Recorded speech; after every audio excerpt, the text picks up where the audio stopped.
మా latest videos కోసం మా ఈ తెలుగు న్యూస్ ఛానల్ సబ్స్క్రైబ్ చేసి గంట సింబల్ యాక్టివేట్ చేసుకోండి. ఈ 3 పనులను ఎప్పుడూ నగ్నంగా చేయకూడదు. జీవితాంతం దుఃఖం అనుభవిస్తారు అని గరుడ పురాణం చెప్తోంది. బట్టలు లేకుండా ఈ పనులు చేస్తే లక్ష్మీ కటాక్షం కూడా తగ్గిపోతుంది. దరిద్ర దేవత అనుగ్రహం కలుగుతుంది. గరుడ పురాణం అష్టాదశ పురాణాలలో ఒకటి. మహాపురాణం అని పిలిచే ఈ పురాణంలో మన జీవితానికి అవసరమైన అనేక అంశాలను చూడవచ్చు. గరుడ పురాణంలో మన జీవితాల్లో వెలుగులు నింపే ఎన్నో అద్భుతమైన విషయాలు ఉన్నాయి. అందుకే హిందూ సాంప్రదాయంలో గరుడ పురాణానికి ముఖ్యమైన స్థానం ఉంది. అలాగే గరుడ పురాణంలో మనం ఎవరితో కఠినంగా ప్రవర్తించాలి, ఎవరితో గొడవ పడకూడదు, ఎవరితో ఎలా నడుచుకోవాలి, నగ్నంగా చేయకూడని పనులు ఏమిటి అనే అంశాలపై చక్కటి వివరణలు ఉన్నాయి. గరుడ పురాణంలో స్వర్గం, నరకం, జన్మం, పునర్జన్మ, పాపం, పుణ్యం, ఇహలోకం, పరలోకం మొదలైన వాటి గురించి చాలా విపులంగా వివరించారు. గరుడ పురాణంలో మొత్తం 271 అధ్యాయాలు, 19,000 శ్లోకాలు ఉన్నాయి. చాలా చోట్ల ఇంట్లో ఎవరైనా చనిపోయినప్పుడు గరుడ పురాణం చెప్పటం ఆనవాయితీగా ఉంది. గరుడ పురాణం చదవటం వల్ల మరణించిన వారి ఆత్మకు శాంతి చేకూరుతుందని హిందూ మతంలో ప్రగాఢ విశ్వాసం. అటువంటి గరుడ పురాణంలో మన జీవితంలో అనుసరించాల్సిన అనేక ముఖ్యమైన విషయాలను గురించి కూడా ప్రస్తావించారు. అయితే ఈ గరుడ పురాణంలో నగ్నంగా కొన్ని పనులు చేయకూడదని చెప్పారు. మరి నగ్నంగా బట్టలు లేకుండా చేయకూడని ఆ పనులు ఏమిటి? అలాగే గరుడ పురాణం ప్రకారం ఎవరితో కఠినంగా ప్రవర్తించాలి, ఎవరితో ఎప్పటికీ గొడవ పడకూడదు అనే విషయాలను ఇప్పుడు మనం ఈ వీడియోలో వివరంగా తెలుసుకుందాం.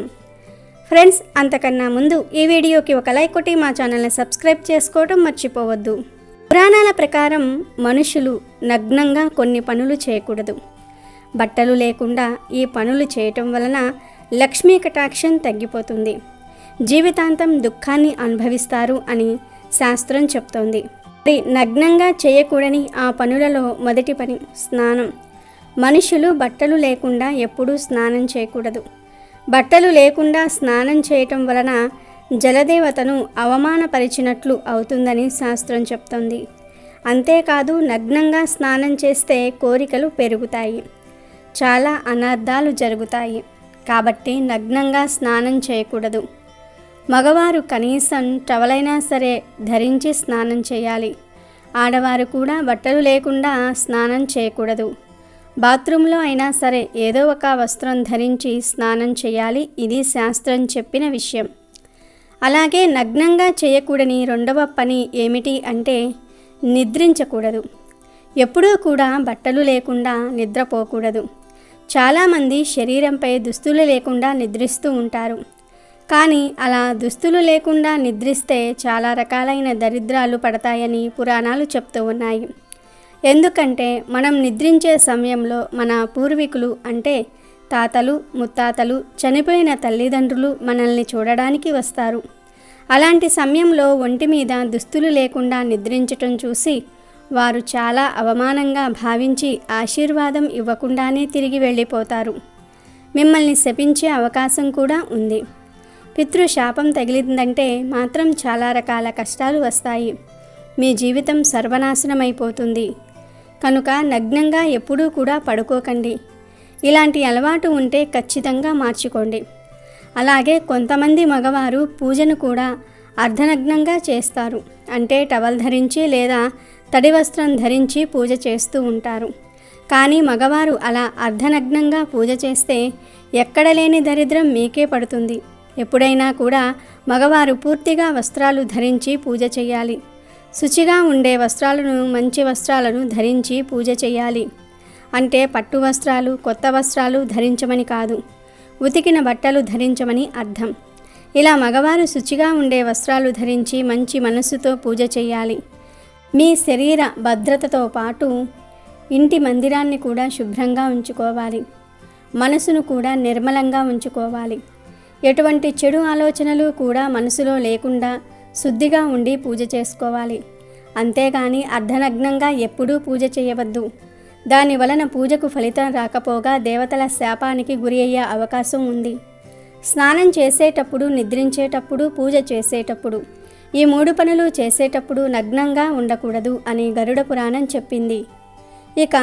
ఇప్పుడు గరుడ పురాణం ప్రకారం ఎవరితో కఠినంగా ప్రవర్తించాలి, ఎవరితో ఎప్పటికీ గొడవ పడకూడదు అనే విషయాలను కూడా ఈ వీడియోలో తెలుసుకుందాం. మొదటిగా, పని విషయంలో అజాగ్రత్తగా ఉండే వారితో కఠినంగా ఉండాలని గరుడ పురాణం చెప్తోంది. సోమరితనం ఖచ్చితంగా జీవితానికి ప్రాణాంతకం. ఏ పనినైనా అత్యంత శ్రద్ధతో చేయాలని శాస్త్రాలు బోధిస్తూ ఉన్నాయి. అలాగే గరుడ పురాణంలో కూడా అలాంటి ప్రస్తావన ఉంది.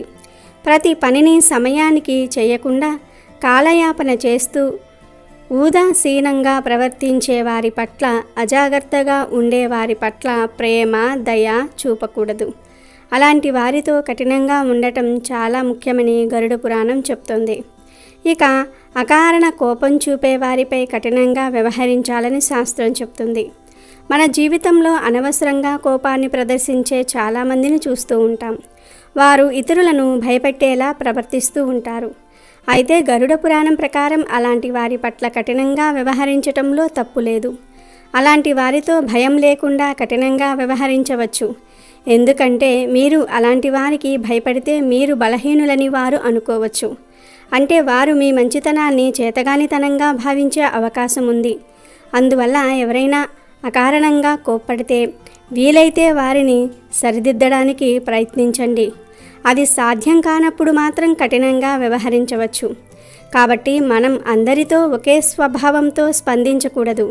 ఎందుకంటే మన జీవితం నిజాయితీగా ఉంటే, మన ఉద్దేశం సరైనదైతే ఎవ్వరికీ భయపడవలసిన అవసరం లేదు. ఆ విధంగా దర్పానికి భయపడితే సమస్యలు ఎదురవుతాయని ఇక్కడి సారాంశం. అలాగే ఇతరుల పట్ల గౌరవం చూపని వారికి దూరంగా ఉండాలని గరుడ పురాణం చెప్తోంది. అందరినీ గౌరవంగా చూడాలి. ఎవ్వరినీ చిన్నచూపు చూడకూడదు. ఎవ్వరినీ అవమానించకూడదు. ఎవ్వరినీ నొప్పించకూడదు. అన్ని గ్రంథాలలో ఇటువంటి సందేశం ఖచ్చితంగా ఉంది. ఈ నియమం పాటించకుండా ఇతరులను చులకనగా చూసే అలవాటు ఉన్న వ్యక్తికి దూరంగా ఉండాలని గరుడ పురాణం చెప్తోంది. పొరుగు వారితో సత్సంబంధాలు కలిగి ఉండాలని గరుడ పురాణం చెప్తుంది. ఎవరితో మంచి సంబంధం కలిగి ఉండాలి, ఎవరితో ప్రేమగా, గౌరవంగా మెలగాలో గరుడ పురాణంలో స్పష్టంగా పేర్కొన్నారు. పొరుగు వారితో సత్సంబంధాలు కలిగి ఉండాలనే అంశం కూడా ఇందులో ఉంది. అంటే మనం ఇతరులతో ఎంత మంచిగా ఉంటే అంత మంచితనం మన చుట్టూ ఉంటుంది. మన చుట్టూ మంచి మాటలు మాట్లాడేవారు, ప్రియమైన వారు ఉండటం వల్ల కష్ట సమయాల్లో మనల్ని బలంగా నిలబెడుతుంది. వారి ధైర్యము, ప్రేమ జీవితానికి బలాన్నిస్తాయి. కాబట్టి మనం స్నేహితులు, సహోద్యోగులు, పొరుగువారితో మంచి సంబంధాలు కలిగి ఉండాలి. అలాగే గరుడ పురాణం ప్రకారం తల్లిదండ్రులకు ఎప్పుడూ గౌరవం ఇవ్వాలి. తల్లిదండ్రులు దేవుడితో సమానం. తల్లిదండ్రులను ప్రేమగా, శ్రద్ధగా చూసుకోవటం పిల్లల కర్తవ్యం. ఇది గరుడ పురాణంలో స్పష్టంగా చెప్పారు. అంతేకాకుండా తల్లిదండ్రులను వేధిస్తూ, వారితో గొడవపడుతూ అగౌరవపరిచే పిల్లలు పెద్దయ్యాక క్లిష్ట పరిస్థితిని ఎదుర్కోవలసి వస్తుంది. మరో మాటలో చెప్పాలంటే తల్లిదండ్రులను ప్రేమించని, పట్టించుకొని పిల్లలు సమాజంలో గౌరవానికి ఎప్పటికీ అర్హులు కాదు. ప్రతి ఒక్కరూ తమ తల్లిదండ్రులను ప్రేమతో చూసుకోవాలని గరుడ పురాణం వెల్లడిస్తోంది. భర్త, భార్య కలిసి నిద్రిస్తే ఏం జరుగుతుంది? మహిళలు రాత్రిపూట భర్తతో కలిసి నిద్రిస్తే కలిగే లాభం ఏమిటి అనే విషయం చాలామందికి తెలియదు. మహిళలు ఎవరైతే గొడవపడి భర్తతో నిద్రించారో వారందరూ కూడా తప్పకుండా ఈ విషయాన్ని తెలుసుకోవాలి. భార్య భర్తతో కలిసి నిద్రించకపోతే ఎటువంటి ఘోరాలు జరుగుతాయో తెలియాలంటే ఈ వీడియోను ఎక్కడా కూడా స్కిప్ చేయకుండా చివరి వరకు చూడండి. ఒక సాధువు ఊళ్ళు తిరుగుతూ ఒక గొప్ప రాజ్యానికి రాజధానిగా ఉన్న ప్రదేశాన్ని చేరుకున్నాడు. అక్కడి వీధులలో నడుస్తూ ఉంటే నేలపై పడి ఉన్న నాణెం ఒకటి అతడి కంటపడింది. సాధువు కిందికి వంగి చేతిలోనికి నాణ్యాన్ని తీసుకున్నాడు. కానీ ఆ నాణ్యం వల్ల అతడికి ఏం ఉపయోగం లేదు. ఉపయోగం లేకపోవటం కాదు, అనవసరం లేదు. తన దగ్గర కావలసినవి ఉన్నాయి, అవి సరిపోతాయి అని అనుకున్నాడు. ఆ నాణ్యం వల్ల కొత్తగా వచ్చే దినుసుల గురించి అతడు ఆలోచించటం లేదు. అందువల్ల ఆ సాధువు నాణాన్ని ఎవరికైనా సరే ఇవ్వాలని అనుకున్నాడు. ఆ నాణ్యం అవసరం ఉన్నవాళ్ల కోసం రోజంతా వెతికాడు. కానీ ఎవ్వరూ కనిపించలేదు. మధ్యలో చినిగిన బట్టలతో కొందరు ఎదురయ్యారు. కానీ వాళ్ళు సంతోషంగానే ఉన్నారు తప్ప ఎవరినీ చెయ్యి చాచి అడగటం లేదు. అలా వాళ్లను చూసిన సాధువుకు సంతోషం వేసింది. ఆ రాజ్యంలో ప్రజలు సంతృప్తిగా ఉండటం చూసి అతడికి ముచ్చట వేసింది. సాధువు ఆ రాత్రికి ఆ ఊళ్ళోనే ఒకచోట విశ్రమించాడు. తెల్లారి సాధువు నిద్రలేవగానే ఆ దేశాన్ని పాలిస్తున్న రాజు తన సైన్యంతో పక్క రాజ్యంపై దండెత్తేందుకు వెళ్తూ కనిపించాడు.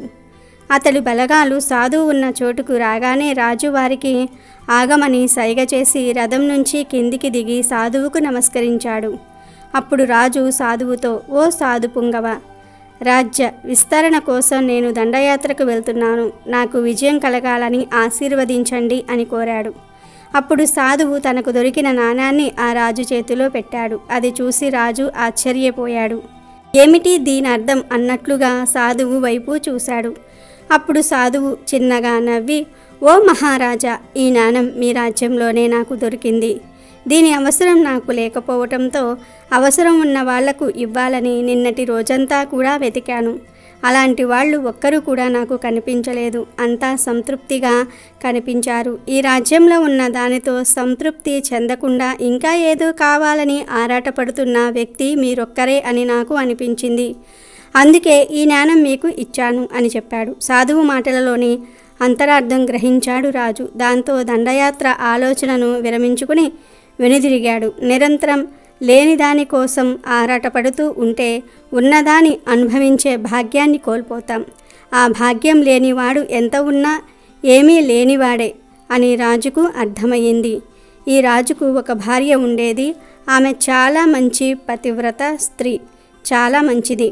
రాజు సాధువు మాటలు విని ఇంటికి తిరిగి వచ్చిన తర్వాత రాణి రాజును ఎందుకు యుద్ధానికి వెళ్ళలేదు అని అడుగుతుంది. అప్పుడు రాణికి జరిగిందంతా కూడా చెప్పాడు రాజు. రాజు మాటలు విన్న రాణి కూడా ఎంతో సంతోషిస్తుంది. ఎందుకంటే రాజు యుద్ధానికి వెళ్ళటం రాణికి కూడా ఇష్టం లేదు. ముందు రాజును దండయాత్రకు వెళ్ళవద్దని రాణి చెప్తుంది. కానీ రాజు వినిపించుకోడు. కానీ రాజు సాధువు మాటలను విన్నాడని తెలుసుకున్న రాణి ఆ సాధువు చాలా గొప్పవాడు, ఎవరి మనసునైనా సరే మార్చే శక్తి ఆ సాధువుకు ఉందని గ్రహిస్తుంది. ఆ తర్వాత రాణి రాజుతో, ఆ సాధువు చాలా మంచివాడిలాగా ఉన్నాడు. ఆ సాధువు నాకు దేవుడిలాగా కనిపిస్తూ ఉన్నాడు. దయచేసి ఆ సాధువును మన కోటలో ఒకరోజు ఉండమని ఆహ్వానించండి అని కోరుతుంది. రాజు కూడా దానికి సమ్మతించి స్వయంగా తానే సాధువు దగ్గరకు వెళ్ళి సాధువును ఒకరోజు తమ కోటలో ఉండమని ఆహ్వానిస్తాడు. దానికి సాధువు కూడా ఒప్పుకొని మరుసటి రోజు రాజుగారి దగ్గరకు వెళ్తాడు. రాజదంపతులు ఆ సాధువుకు ఎదురెళ్ళి ఆ సాధువు కాళ్లను కడిగి కోటలోనికి తీసుకువచ్చి ఆ సాధువుకు సకల మర్యాదలు చేస్తారు. రాజుగారు చూపించే గౌరవ మర్యాదలకు సత్కారాలకు సాధువు కూడా సంతోషించాడు. అప్పుడు సాధువు రాజుతో ఇలా అంటాడు, ఓ రాజా, మీరు చేసిన ఈ సేవలతో నేను చాలా ప్రసన్నం అయ్యాను. కనుక నేను మీకు ఒక విషయాన్ని చెప్పాలి అని అనుకుంటున్నాను. మీ భార్య ఒక మహాపతివ్రత. ఆవిడ వలనే మీకు సకల ఐశ్వర్యాలు వచ్చాయి. మీ భార్యను మీరు ఎప్పుడూ కూడా బాధించకుండా సంతోషంగా ఉండేలాగా చూసుకుంటే మీకు అన్ని శుభ ఫలితాలే కలుగుతాయి. ప్రతి పురుషుడు కూడా భార్యతో మంచి సంబంధాలను కలిగి ఉండాలి. భార్యాభర్తల మధ్య గొడవలు రాకూడదు. ఒకవేళ గొడవలు వస్తే కూర్చొని మాట్లాడుకుని ఆ గొడవలను సరిదిద్దుకోవాలి. ఎందుకంటే భార్యాభర్తల మధ్య గొడవలు వస్తే ఇంట్లో పేదరికము మరియు దరిద్రదేవత నివాసం ఉంటాయి. అందువలనే భార్యాభర్తల మధ్యలో స్నేహభావము, సఖ్యత ఉండటం చాలా అవసరం. పురుషులందరూ కూడా ఈ విషయాన్ని గుర్తుంచుకోవాలి. భర్త ఎప్పుడూ కూడా భార్యపై కోపం చూపించి దూరంగా ఉండకూడదు. అలా చేస్తే భార్య మనసు చాలా బాధపడుతుంది. భార్యను ఇంటి లక్ష్మి అంటారు. లక్ష్మి బాధపడితే ఇంట్లోని ఐశ్వర్యం నెమ్మదిగా హరించుకుపోతుంది, పేదరికం వస్తుంది. భార్యాభర్తలు ఎప్పుడూ కూడా వేరువేరుగా నిద్రించకూడదు, ఒకే చోట నిద్రించాలి. భార్యాభర్తలు ఒకే చోట నిద్రించటం వలన ధనము, వైభవము, ఉన్నతి, లక్ష్మీ అనుగ్రహం అనేవి పెరుగుతూ వస్తాయి. లక్ష్మీదేవి ప్రసన్నం అవుతుంది. ఎప్పుడైతే ఇంటి లక్ష్మి అనగా గృహలక్ష్మి ప్రసన్నం అవుతుందో అప్పుడే లక్ష్మీదేవి కూడా ప్రసన్నత చెందుతుంది అని సాధువు రాజదంపతులకు చెప్తాడు. మరునాడు సాధువు రాజదంపతులకు వీడ్కోలు పలికి రాజమహల్ నుండి వెళ్ళిపోతాడు. కొన్ని రోజుల తర్వాత రాజుగారికి రాణితో గొడవ జరుగుతుంది. దాంతో రాజు రాణి ఇద్దరూ కూడా విడివిడిగా ఉండటం ప్రారంభిస్తారు. రాజుగారు ఒక గదిలో, రాణిగారు ఇంకొక గదిలో విడివిడిగా నిద్రిస్తారు. కానీ రాణిగారు మాత్రం ప్రతిరోజు రాత్రి రాజుగారిని చూడటం కోసం ఆయన పడుకున్నాక ఒక్కసారి ఆయన గదిలోనికి వెళ్తూ ఉండేది. అయితే శత్రురాజ్యపు గూఢచారి ఒకడు సిపాయి రూపం ధరించి ఆ రాజ్యమహల్లోనే ఉండేవాడు. ఈ గూఢచారికి రాజుకు రాణికి మధ్య గొడవ జరిగిందని తెలుస్తుంది. రాజు రాణి విడివిడిగా పడుకుంటున్నారని తెలుస్తుంది. ఇదే మంచి సమయం అని గ్రహించి ఆ గూఢచారి రాజుగారిని చంపి మొత్తం రాజ్యాన్ని దోచుకోవాలి అనుకుంటాడు. ఒకరోజు రాత్రి ఈ గూఢచారి మరికొంతమంది బందిపోటులతో కలిసి రాజుగారు ఒంటరిగా పడుకుని ఉన్న గదిలోనికి వెళ్తాడు. అప్పుడే రాణి రాజుగారిని చూసి వెళ్ళాలని ఆయన గది వైపుకు వస్తుంది. రాణి చూసి రాజుగారిని చంపడం కోసం కొంతమంది దుండగులు వచ్చారని తెలుసుకొని సైనికులను వెంటనే పిలిచి వాళ్లను పట్టుకోమని చెప్తుంది. సైనికులు ఆ గూఢచారిని బందిపోటు ముఠాను పట్టుకుని బంధిస్తారు. అప్పుడు రాజుగారు మేల్కొని జరిగిందంతా కూడా తెలుసుకుని రాణికి కృతజ్ఞతలు చెప్తాడు. ఆ సమయంలో రాజుగారికి సాధువు చెప్పిన మాటలు గుర్తుకు వస్తాయి. ఎప్పుడూ కూడా భార్యాభర్తలు ఒకే చోట కలిసి పడుకోవాలి, దాని వలన ప్రమాదాలు తప్పుతాయి, ధనధాన్యాలు కలుగుతాయి అని సాధువు చెప్పిన విషయం రాజుకు గుర్తొస్తుంది. సరైన సమయంలో రాణి ఆ దుండగులను పట్టుకొని ఉండకపోతే నా ప్రాణం, ధనము, రాజ్యము అన్నిటినీ కోల్పోయేవాడిని కదా. నిజంగానే నా భార్య దేవతే, లక్ష్మీదేవి స్వరూపమే. నా భార్యను నేను ఎప్పుడూ కూడా సంతోషంగా ఉంచాలి, గొడవలు పడకూడదు అని రాజుగారు అనుకుని రాణితో గొడవలు పడకుండా సంతోషంగా జీవిస్తాడు. కాబట్టి భార్యాభర్తలు ఎప్పుడూ కూడా విడిగా పడుకోకూడదు, కలిసి నిద్రించాలి. దాని వలన ప్రమాదాలు తప్పుతాయి, ఇంట్లో సుఖ సంతోషాలు నెలకొంటాయి, గొడవలు రావు, లక్ష్మీదేవి అనుగ్రహంతో సకల సంపదలు సిద్ధిస్తాయి. భార్యను భర్త ఎలా పిలవాలి, భర్తను భార్య ఎలా పిలవాలి, ఒకరినొకరు పేరు పెట్టి పిలుచుకోవచ్చా అనే విషయాలను ఈరోజు మనం ఈ వీడియోలో వివరంగా తెలుసుకుందాం. మన సాంప్రదాయంలో భార్యాభర్తల బంధానికి ఉన్న ప్రాముఖ్యత ఇక ఏ బంధానికి లేదు. భార్య అంటే భర్తలో సగభాగం. పార్వతీ పరమేశ్వర్లను అర్ధనారీశ్వరులు అంటారు. ప్రతి భార్య భర్త కూడా శివపార్వతుల్లాగా ఉండాలని దీని అర్థం. అయితే ఈ మధ్యకాలంలో భార్యాభర్తలు ఒకరినొకరు ఒసేయ్, ఒరేయ్ అని, ఏమే అని, ఏరా అని పిలుచుకుంటూ ఉన్నారు. ముఖ్యంగా భర్తలు భార్య పట్ల చులకన భావంతో ఒసేయ్, ఏమే అని సంబోధిస్తూ ఉంటారు. కానీ భార్యను అలా పిలవకూడదని శాస్త్రాలు చెప్తూ ఉన్నాయి. ఎందుకంటే భార్య అంటే ఇంటి ఇల్లాలు. ఇంటి ఇల్లాలు అంటే ఎవరో కాదు, స్వయానా లక్ష్మీదేవియే. మీరు మీ భార్యను ఒసేయ్, ఏమే అని పిలిస్తే లక్ష్మీదేవిని పిలిచినట్లే. ఇలా పిలిచి లక్ష్మీదేవిని అగౌరవపరిస్తే ఆమె మీ ఇంట్లో ఉంటుందా? ఉండదు. కనుక భర్త భార్యను ఎప్పుడూ కూడా ఒసేయ్, ఏమే అని పిలవకూడదు. అలా పిలిస్తే పేదరికం తాండవిస్తుంది. ఈ విషయాన్ని స్వయంగా పార్వతీదేవే ఒకానొక సందర్భంలో చెప్పిందని పురాణాలు చెప్తూ ఉన్నాయి. కనుక భర్తలు ఈ విషయాన్ని గుర్తుపెట్టుకుని భార్యను గౌరవించండి. ఒసేయ్, ఏమే అని పిలవకండి, చక్కగా పేరు పెట్టి పిలవండి. పిలిచే పిలుపులో వచ్చే ఈ చిన్న మార్పు వలన మనసుకు ఎంతో ఊరటగా ఉంటుంది. అలాగే ఆడవారు కూడా మగవారిని ఒరే అని, రారా అని సంబోధించకూడదు. అలా పిలిస్తే లక్ష్మీదేవి ఎప్పటికీ మీ ఇంటికి రాదు. భార్య భర్తను శ్రీవారు అని పిలిస్తే చాలా మంచిది. అంటే ఏజ్ గ్యాప్ ఉన్నవారు అయితే భార్య భర్తను శ్రీవారు అని పిలవాలి. సేమ్ ఏజ్ వాళ్ళు పెళ్లి చేసుకుంటే ఆ భార్యాభర్తలిద్దరూ ఒకరినొకరు పేరు పెట్టి పిలుచుకున్నా తప్పులేదు. అసలు మన పెద్దలు భార్యాభర్తలిద్దరూ కూడా ఒకరినొకరు పేరు పెట్టి పిలుచుకోకూడదని ఎందుకు చెప్పారంటే, పూర్వకాలపు పద్ధతి ఏమిటంటే భార్యకు భర్తకు ఏజ్ గ్యాప్ చాలా ఎక్కువగా ఉండేది. 3 ఏళ్ల అమ్మాయికి 30 ఏళ్ల అబ్బాయిని ఇచ్చి కూడా పెళ్లి చేసేవారు. అమ్మాయిని 12-13 ఏళ్లకు కాపురానికి పంపించేవారు. భర్తకు 50-60 ఏళ్ళు ఉన్న వారితో కాపురం చేసేవారు. వయసులో అమ్మాయి చిన్నది, అబ్బాయికి 50-60 ఏళ్ళు వచ్చేసేవి. 15 ఏళ్ల అమ్మాయి 50 ఏళ్ళు ఉన్న అబ్బాయిని భర్తను పేరు పెట్టి పిలిస్తే బాగోదు. భర్త వయసులో పెద్దవాడు కనుక భార్య భర్తను పేరు పెట్టి పిలవకూడదు అనేవారు. అలాగే పాత రోజుల్లో భర్త సంపాదించేవాడు, భార్య ఇల్లు నడిపేది. భర్త వయసులో పెద్దవాడు, గౌరవించాలి గనుక ఏమండి అని పిలుచుకునేవారు.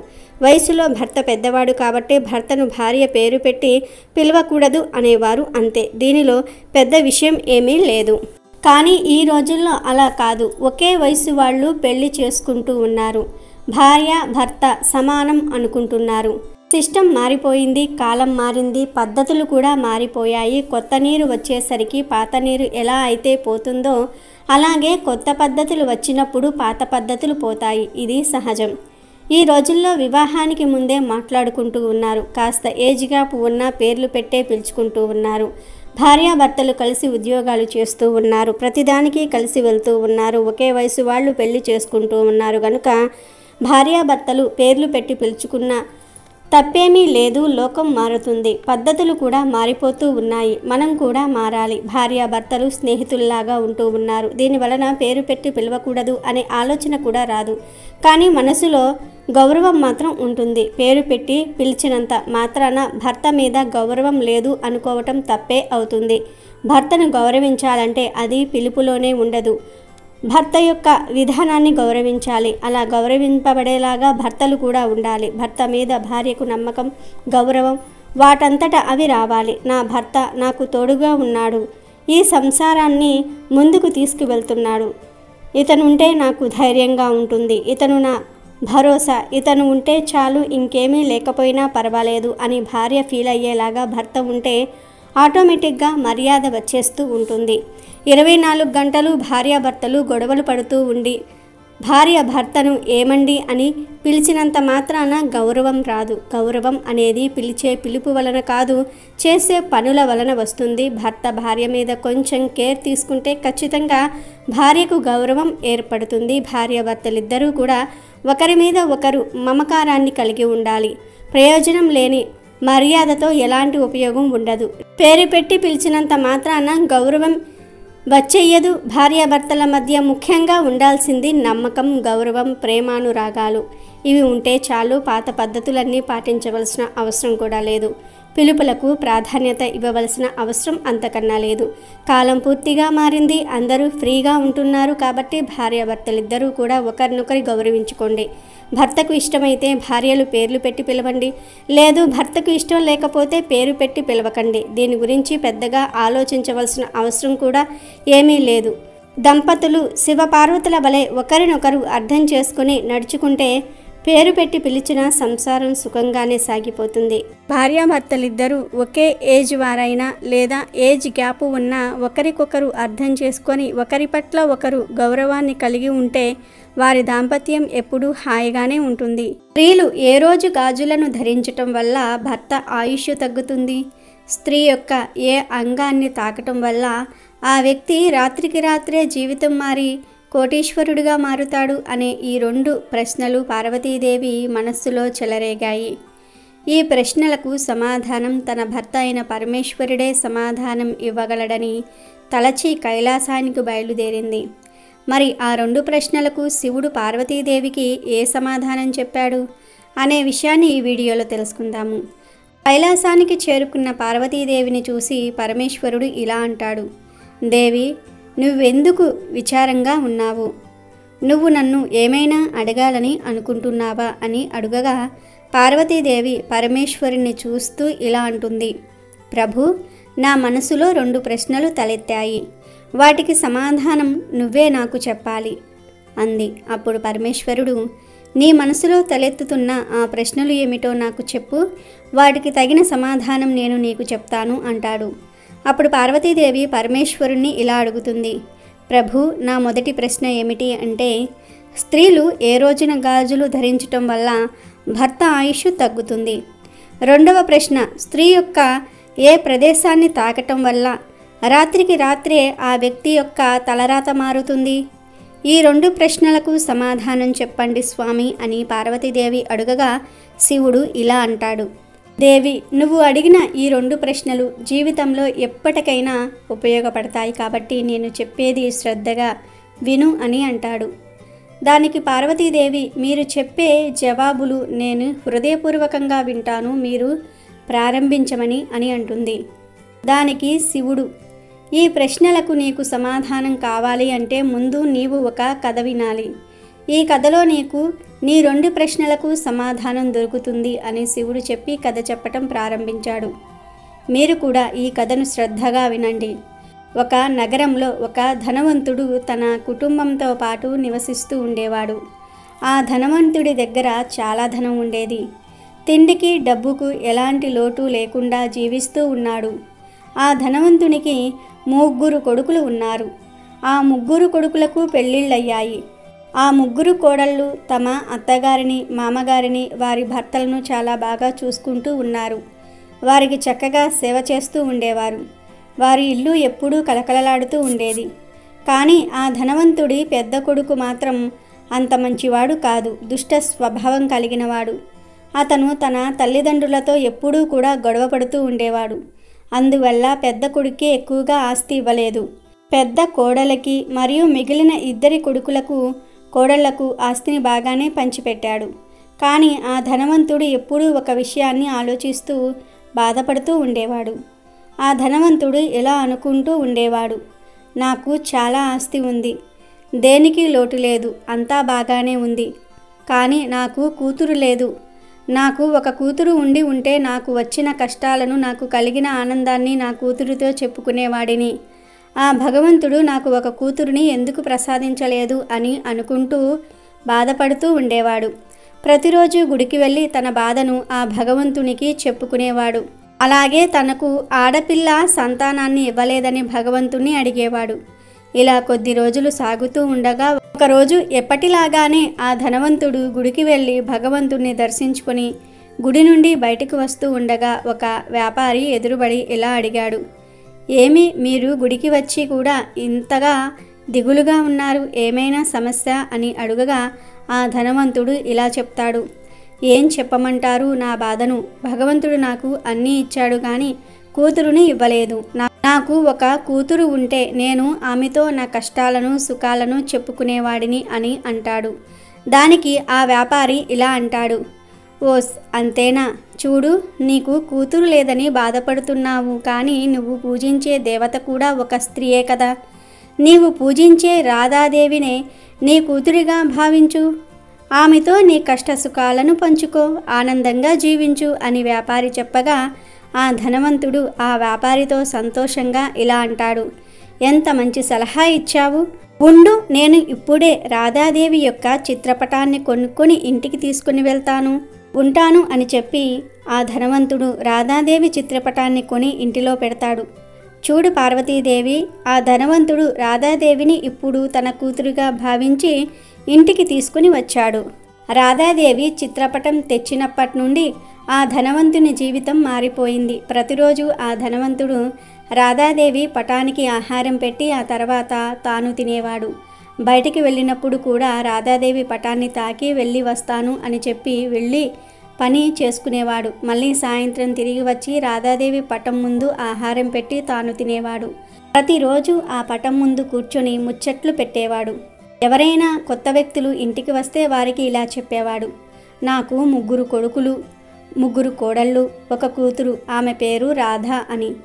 ఇలా కొన్ని రోజులు గడుస్తూ ఉండగా ఒకరోజు ఆ ధనవంతుని ఇంటికి గాజులు అమ్ముకునే అమ్మాయి వచ్చింది. అయితే పార్వతీదేవి ఆ అమ్మాయి వచ్చిన రోజు అంత మంచి రోజు కాదు. ఆ రోజున గాజులు కొనటం అంత మంచిది కాదు. ఈ విషయం గుర్తించిన రాధాదేవి తన మాయాజలంతో రంగురంగులుగా ఉన్న గాజులను నల్లగాజులుగా మార్చేసింది. గాజులను కొనాలని వచ్చిన 3 కోడళ్ళు ఆ గాజులను చూసి నచ్చలేదని చెప్పి ఆవిడను వెళ్ళిపోమ్మని చెప్పారు. గాజులు అమ్ముకునే ఆవిడ దిగులుగా ఇంటికి వెళ్ళిపోయింది. 2 రోజులు అయిన తర్వాత ఆ గాజులు మళ్ళీ మామూలు రంగులోనికి వచ్చాయి.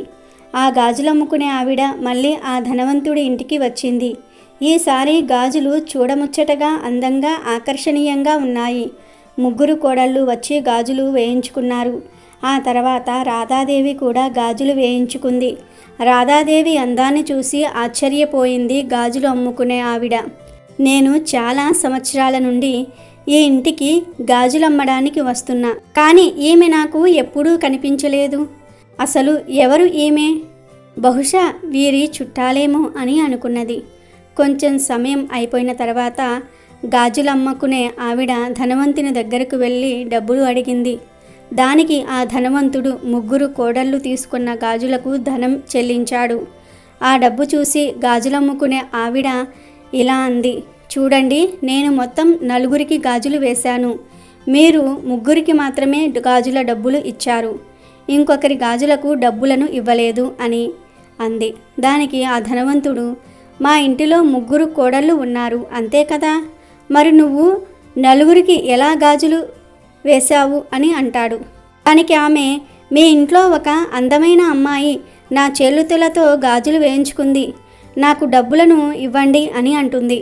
దానికి ఆ ధనవంతుడు, నేను ఇంటికి వెళ్ళి అసలు విషయం తెలుసుకుని నీకు రేపు డబ్బులు ఇస్తాను, ప్రస్తుతానికి మీరు ఇంటికి వెళ్ళండి అని ధనవంతుడు గాజులమ్మ ఆవిడతో చెప్తాడు.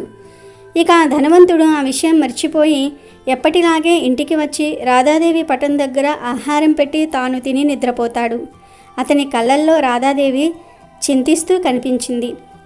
రాధాదేవి బాధగా ఉండటం చూసి ఆ ధనవంతుడు ఏడవటం మొదలుపెట్టాడు.